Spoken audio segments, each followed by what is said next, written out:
Right breaking news చూస్తున్నాం. మూసీ పునర్జీవంపై ప్రభుత్వం special focus పెట్టింది. అధికారులతో సీఎం రేవంత్ రెడ్డి వరుస సమీక్షలు జరుపుతున్నారు. ఈ క్రమంలో గండిపేటలో గోదావరి నీళ్లు నింపే అంశంపై కాసేపట్లో రేవంత్ రెడ్డి సమీక్షా సమావేశం నిర్వహించబోతున్నారు. ఇక 15 రోజుల్లో టెండర్లను తెలంగాణ ప్రభుత్వం పిలవనున్నట్లు తెలుస్తోంది. తొలి దశలో గండిపేట నుంచి బాపుఘాట్ వరకు పనులు ప్రభుత్వం సుందరీకరించనున్నట్లు సమాచారం అందుతోంది. ఇక మూసీ పునర్జీవంలో భాగంగా బాపుఘాట్లో ప్రపంచంలోనే అతిపెద్ద గాంధీ విగ్రహాన్ని నిలవబోతున్నట్లు తెలుస్తోంది. బాపుఘాట్ దగ్గర ఎస్టీపీలతో నీటి శుద్ధి చేసేందుకు ఎస్టీపీలకు 7,000 కోట్ల రూపాయలతో టెండర్లు పిలవబోతున్నట్లు సమాచారం అందుతోంది.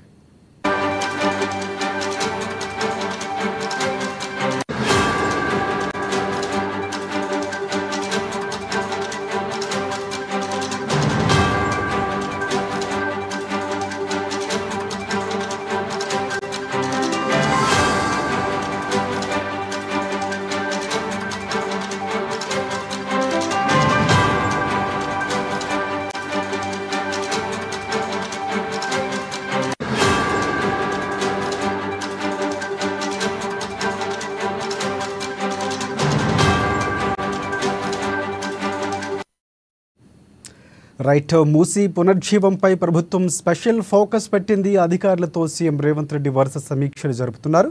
ఈ క్రమంలో గండిపేటలో గోదావరి నీళ్లు నింపే అంశంపై కాసేపట్లో రేవంత్ రెడ్డి సమీక్ష సమావేశం నిర్వహించనున్నారు.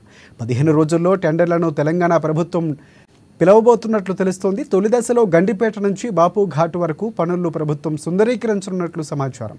ఇక మూసీ పునర్జీవంలో భాగంగా బాపుఘాట్లో ప్రపంచంలోనే అతిపెద్ద గాంధీ విగ్రహంగా నిలవబోతున్నట్లు తెలుస్తోంది.